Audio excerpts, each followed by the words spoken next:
teman-teman semua, Erangel selamat menyaksikan. Wow, Erangel yang terakhir untuk di minggu yang pertama dan juga Erangel yang kedua. Keren ya, ada helikopter untuk pengawalnya. Tapi beda ya helikopternya ya? Warnanya beda ya? Warnanya beda. Oh iya, kanan kiri beda. Mungkin satu dibuat di Miramar, satu di Sabah.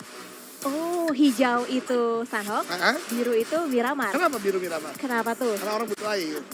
Dehidrasi, gersam. Harapan helikopter itu kan. Harapan. Gila, udah sampai bahas ke situ, coba luar kita. biasa, luar biasa. Dan juga ini dia, ada beberapa tim yang juga melakukan early drop juga, mengambil ke bagian arah Ferry Pier dan juga ke bagian Quarry untuk saat ini. Dan flight path-nya dari bagian Ferry Pier ke bagian Lipovka. Ini cukup jahat ya buat tim yang coba turun di bagian atas lagi-lagi. Tim nggak punya plan B, C. Ini sulit karena dari drop zone aja kalau udah seperti ini gak mungkin dong kita maksa Severny, gak mungkin dong kita maksa Zarki. Oke, kalau vehicle cepet dapet, tapi kalau enggak ya kita bisa scrapping mansion misalnya. Yasnaya pun juga kalau kita tahu behavior lawan bisa dibagi dua misalnya. Jadi ya hal-hal seperti itulah yang menarik. Tapi Pachinki gak ada BTR kali ini, tidak ada yang ambil. Wow, Waduh. Centernya bener kosong. Mungkin kalau misalkan dari school enak ya untuk DU ya kan. Mereka bisa ngebagi splitnya juga, ada yang mengambil ke bagian Rozok, ada yang mengambil ke bagian schoolnya juga. Dan Pochinki, seperti kata Dogi di awal, gak ada yang pengen mengambil ke bagian center. Apalagi juga Pochinki untuk di center itu enak. Itu dia, untuk zona seperti ini apalagi.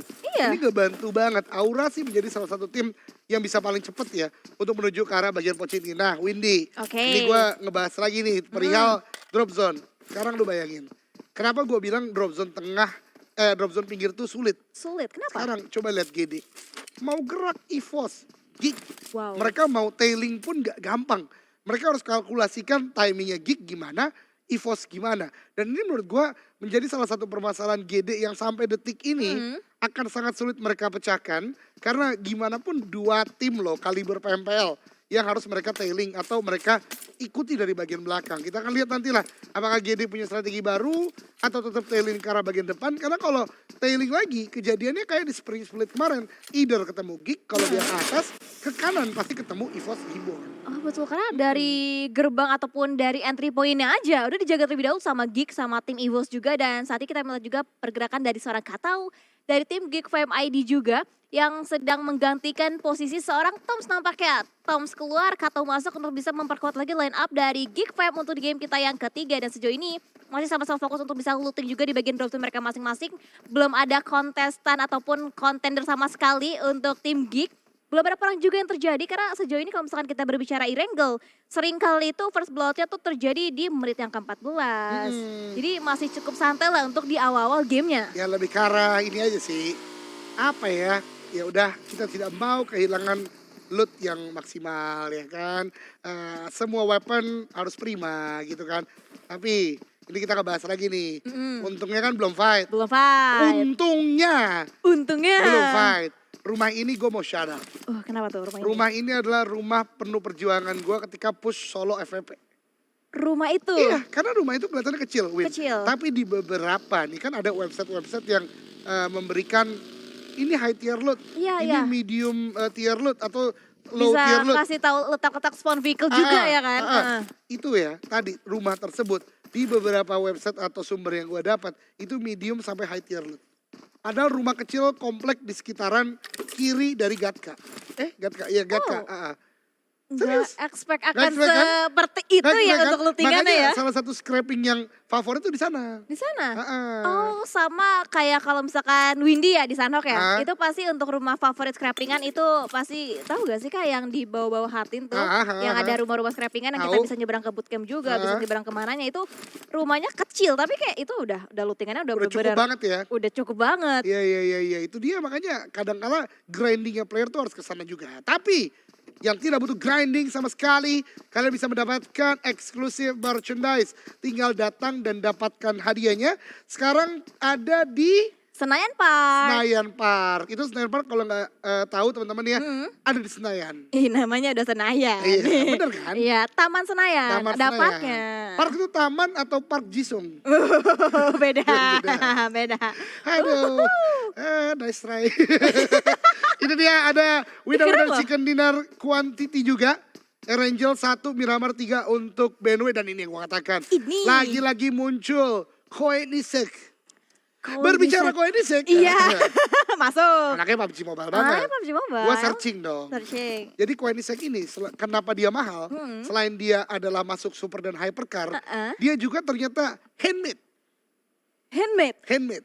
Handmade tuh berarti nggak pakai mesin atau gimana? Pakai tangan. Pakai tangan? Iya, dia mobil mahal karena memang di handmade kan. Dalam artian banyak detail-detail yang dibuat benar-benar pakai tangan. Wow. Yang kedua, Yang kedua, tempat pembuatan Koenigsegg ini tadinya adalah hangar untuk pesawat ulang-alik.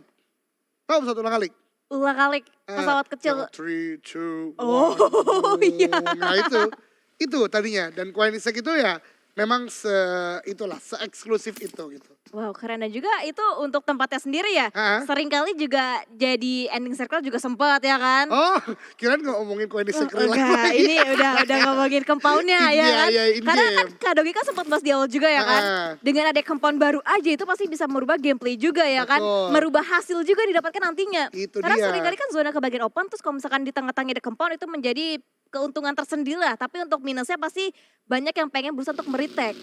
Karena tempat terenak akan jadi tempat teramai itu mungkin banget ya Win ya. Betul. Ya itu dia salah satu plus minus dari tempat-tempat tersebut. Tapi menurut gua lebih banyak plusnya. Apalagi ini kan para pro player ya. Satu titik baru aja bisa ngubah nasib mereka, poin-poin yang mereka coba kumpulkan. Dan mungkin dengan update baru dengan Koenigsegg ini yang kembali hadir. Berarti gak cuma Blackpink ya, yang 2 kali sama PUBG Mobile.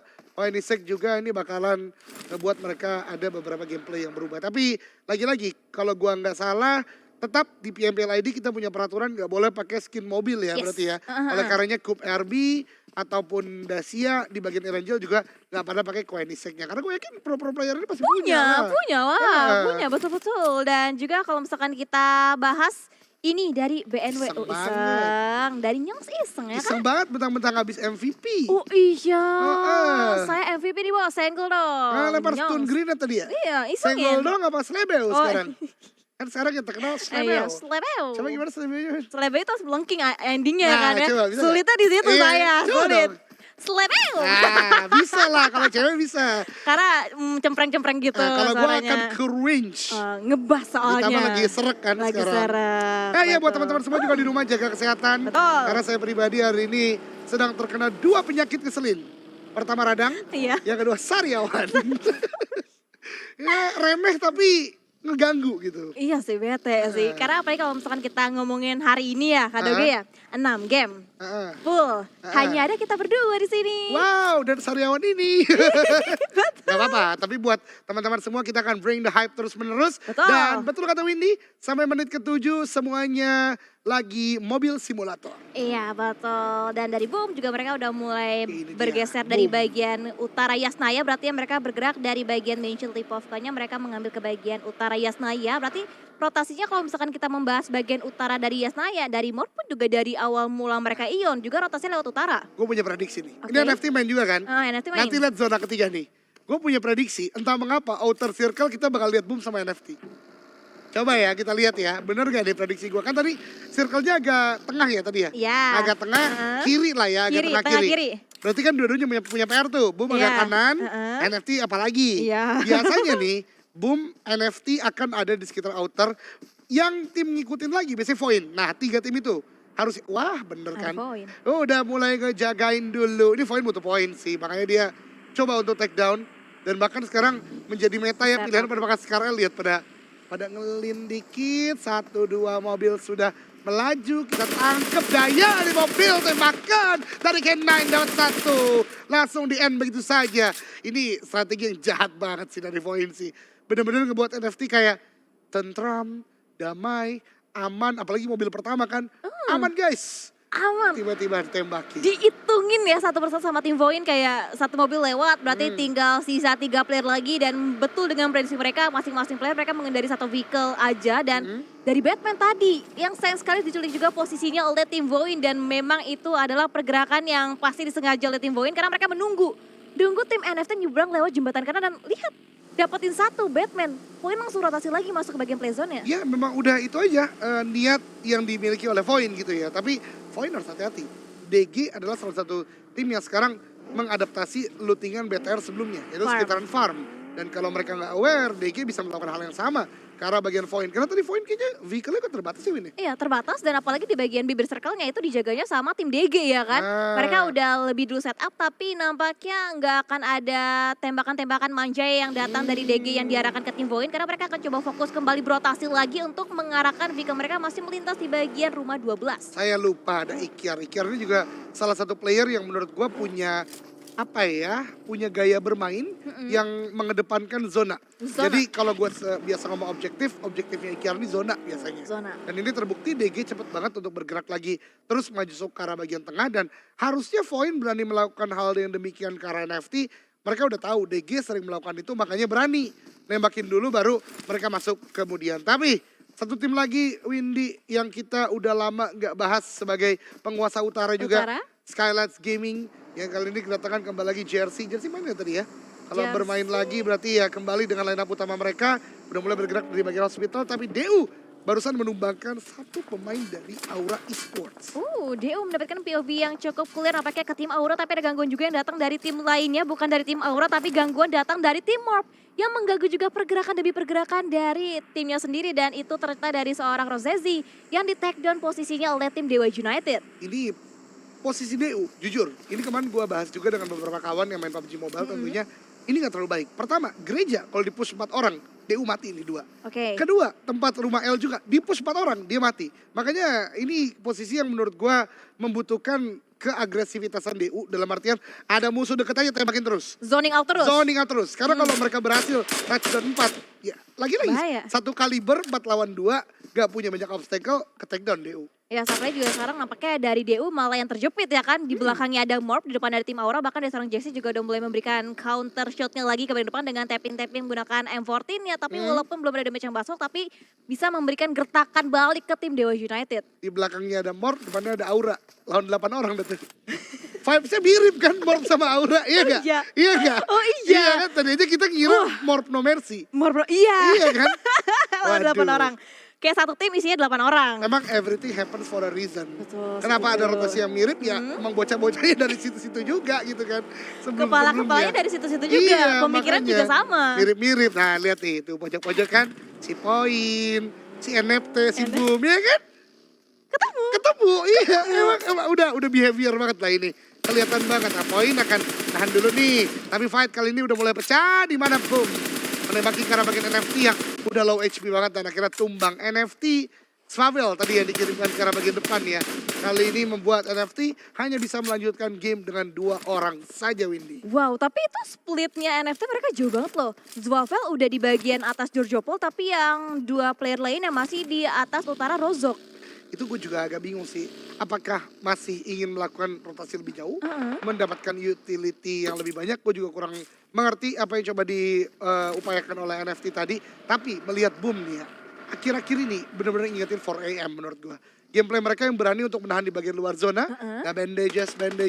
Sembari terus melihat ke arah bagian depan. Tapi ini dia fight terjadi Windy. Ya betul dimana ada seorang Laser coba berkepung dengan 3 player sekaligus dari tim Genesis Dogma. Tapi ada trap grenade juga di lontaran seorang Laser. 1-2 net untuk bisa menahan lagi pergerakan dari bagian bawah lantai 1 dari tim Genesis Dogma. Dan sejauh ini belum ada backup juga yang datang dari tim EVOS. Laser menahan seorang diri gempuran 4 player sekaligus dari tim Genesis Dogma. Tapi hati-hati, GD di game sebelumnya rata sama GPX. Keadaannya kayak gini, iya kan? Kalau dari EVOS bisa untuk nahan waktu terlebih dahulu dan nembakin dari bagian atas, berbahaya banget. Tapi GPBR juga udah mulai mendekat. Kali ini kita lihat Laser tertumbangkan. GD udah menguasai secara penuh dari kompon tersebut, dari Red Face. Cook sebuah grenade, tapi kita berpindah ke arah GD yang ngeload. Dapatin loadingan terlebih dahulu, tapi KF di bagian belakang ternyata tertangkap oleh GPBR. Walau begitu ada trade talk yang terjadi, tapi GPBR menang secara kuantitas. Red Face akan melakukan M terlebih dahulu, terlalu fokus melakukan N, hati-hati. Datang GPBR yang lain, tembakan cukup on point dari Gremory mendapatkan aim keras dari EVOS. Red Face tertumbangkan, tembakan Gremory masih bisa untuk melakukan sebuah front, tidak terdeteksi, akhirnya baru ketahuan oleh Microblue. 1v1 situation dari Ciel mengamati ke bagian depan. Microblue udah cukup low HP, dua-duanya menggunakan AKM, tapi Ciel akan tarik mundur terlebih dahulu kan, karena Microblue juga tidak terlalu aktif untuk maju ke arah bagian depan.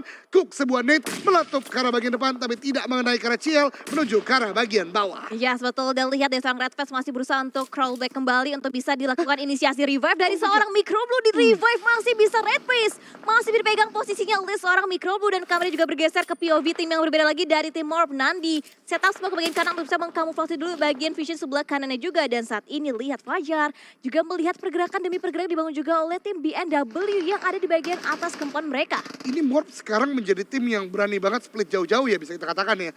Tapi yaudah kita melihat terlebih dahulu fight kembali lagi pecah Microblue Nate yang sangat matang karena bagian bawah meletup. Tapi ternyata justru tembakan Red Face yang kembali bangkit menjadi malapetaka besar bagi tim GBBF dan Rata pulang ke lobby. KF bisakah diselamatkan? Microblue ngacir dengan baginya tapi sepertinya belum ada penyelamatan dilakukan KF. Oh, KF. KF pulang ke lobby sepertinya ya. Kayaknya Red Face Iya, nggak bisa diselamatkan. Betul sekali. Zona keempat kali ini dan lihat siapa yang ada di dalam zona? Oh tentu kita tahu, Boom Esports sudah mendapatkan bagian utara. Ini dia satu tim yang selalu, hai teman-teman, saya hilang dulu 4 zona, zona keempat saya dalam zona. Itu dia dan udah mulai nyaman juga tinggal menunggu aja kedatangan dari masing-masing tim. Tapi lihat dari tim Alter Ego dari seorang Super Unang ngeflank ke bagian kanan tapi nampaknya lihat dalam jangka waktu yang tidak lama dari 21 Esports juga Rata ditaklukkan posisinya oleh tim Alter Ego. Wah tadi sih nekat banget ya pakai vehicle masuk ke dalam lubang, kemudian langsung ditembakin, yang di luar juga tumbang. 2-1 harus pulang ke lobby begitu saja. Sementara kita berpindah lagi masih di sekitaran gereja Pochinki dan juga beberapa wilayah sekitarnya.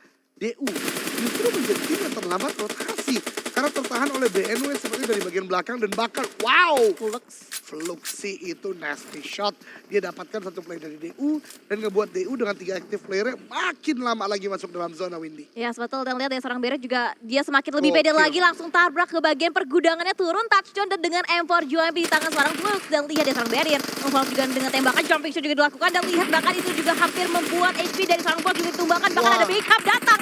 Serbuan 4 player tim BNW sulit ditaklukkan nampaknya oleh tim Dewa United digugurkan satu persatu tinggal Tuyol yang tersisa di bagian belakang dan itu dia satu buah nade si Kokang dari seorang Tuyol dilambungkan dengan sangat amat jauh dan itu dia nade-nya akan coba connect tapi splash damage-nya hanya mentek setengah HP dari seorang Flux. Ini yang aku katakan Win, ketika berdiam di compound ini sulit banget untuk bisa menangkan fight tapi ternyata what?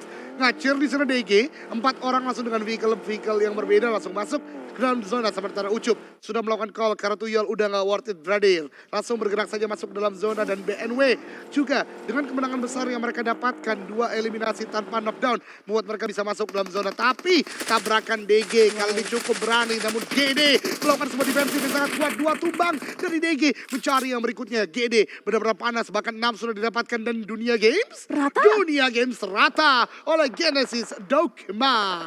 Wow, begitu cepat tiba-tiba 3 tim pulang di saat yang hampir bersamaan juga. Bahkan lihat dari Boom, mereka walaupun menguasai di bagian area utaranya, di bagian senternya. Tapi ada gangguan juga yang datang dari tim-tim lainnya. Bahkan gangguan juga datang dari tim Genesis Dogma dari seorang Barrier. Ditumbangkan dari jarak yang cukup jauh nampaknya dari seorang Alan dengan M4-nya, dengan kali hitamnya tapping dan itu dia Barrier. Hanya bisa tertunduk lesu, nggak bisa dilakukan upaya evakuasi lagi untuk timnya. Ini GD kayak memberikan pembuktian kepada kita para caster. Emang tailing kami sulit, tapi ternyata mereka punya jalur masuk lain yaitu masuk ke arah bagian tengah dari circle. Mereka berani untuk tabrak tali kompon yang biasanya dimiliki oleh player-player sekitar Pochinki. Ngebuat mereka ternyata new strategy, new result. Karena eliminasi yang mereka dapatkan sudah sangat banyak. Mereka bisa berpindah terlebih dahulu Boom dan juga Gig. Di mana satu player dari Boom ter-knockdown. Crazy masih mencari di mana letak lawan-lawannya. Ada sebuah upaya melakukan sebuah volley karena bagian depan Cibirit belum terdeteksi. Smoke yang sangat tebal. Revive akan coba dilakukan terlebih dahulu untuk menambah lagi daya gempur dari Boom Esports menuju ke lawan-lawannya itu Gig kali ini yang paling dekat. Buying time dilakukan oleh seorang Rezi untuk bisa merevive kembali posisi seorang Okta. Tapi di sisi lain juga nampaknya dari Bedo juga semakin terjepit lagi posisinya karena serangan datang dari 3 player tim Morph. Dan seorang Z juga menembaki lagi dengan MG3-nya ke bagian depan. Tapi lihat dari sisi lain juga lihat dari tim BNW. Akan sulit juga bahkan Boom. Rezi kembali tumbangkan kembali posisinya oleh tim Geek Fam. Audrey masih menang juga di dalam satu buah area smoke dari seorang Okta. Mengokang net dilontarkan 3-2-1 akan coba meledak. Dan itu dia connect net dari seorang Okta mendapatkan Cibirit dari tim Geek Fam ID. Dan bahkan kali ini Boom menjadi tim gatekeep paling utara dan mengedepankan beberapa player dia untuk terus melakukan tembakan ke lawan-lawan. Nate kembali dilemparkan, Boboho kali ini yang berperan untuk menembaki Player-player dari Gig kembali lagi terkena damage yang cukup besar. Bahkan di bagian depan, Cibirit belum ada upaya penyelamatan yang bisa maksimal. Bobo hampir ter-take down dengan tembakan dari Gig, tapi masih berhasil untuk melakukan healing. Smoke kembali lagi tebal dilakukan, tapi hati-hati di bagian timur lihat Windy.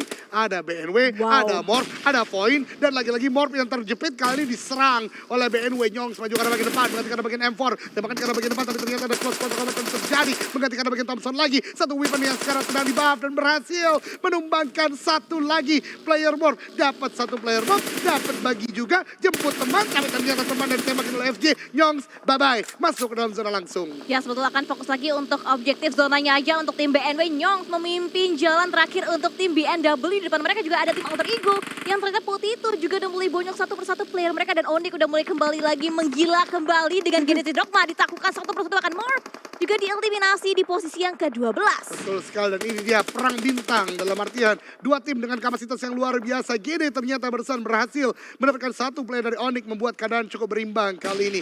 GD akan semakin agresif, bahkan Nate dilemparkan lagi ke depan. Healing sudah dilakukan, flank dilakukan dari bagian kiri oleh Daybot, dan lihat dua maju. Seorang Booms dengan smoke yang udah mulai tebal diberikan. Booms akan mengcook sebuah grenade. 3, 2, 1. Lempar Booms ke arah bagian depan, tapi ternyata terkena damage terlebih dahulu. Datang dari Skylights Gaming menumbangkan Booms sebagai ujung tombak terkuat dari Genesis Dogma untuk maju ke arah bagian depan. Keadaan berbalik, tapi Nate dilemparkan. Knockdown lagi dan lagi. Sebuah gameplay yang bagus dari Alan. Tapi Alan low HP sekali, berdansa di bagian luar. Healing terlebih dahulu dilakukan, tapi Onyx belum menyadari hal ini. Kalau healing berhasil dilakukan, GD akan kembali kuat untuk melakukan fight. Namun Jar masih menunggu cook sebuah net. Dia dengar, dia keluar, dia sambut GD.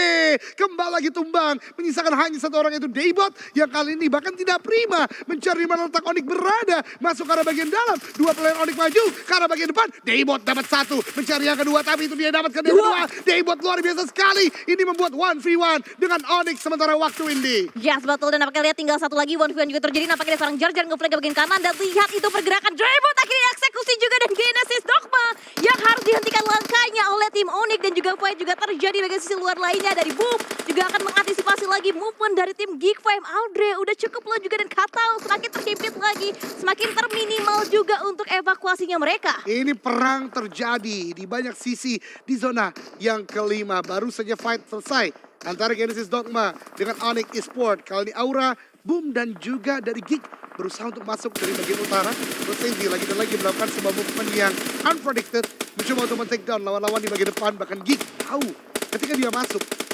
bisa, tapi kalau SG nggak mereka tumbangkan, ini akan menjadi malah petaka besar bagi mereka. Tembakan ditembakkan terus dilakukan, tapi kontrol terjadi. Boom, satu ditumbangkan, tapi ternyata ada tembakan dari bagian kiri membuat Aura kembali tumbang. Namun dari Boom hanya misalkan satu active player. Ada Geek juga fight di sana, satu player Geek terakhir diratakan.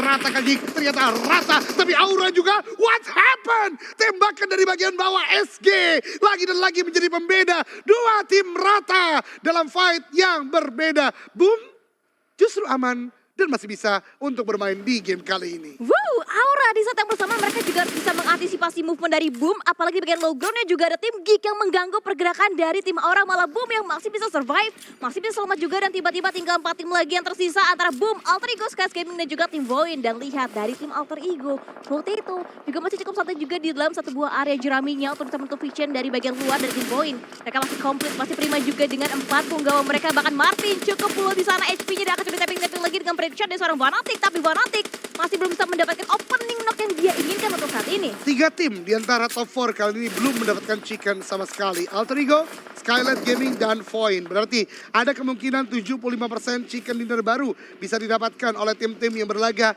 di PMPL 2022 Fall kali ini.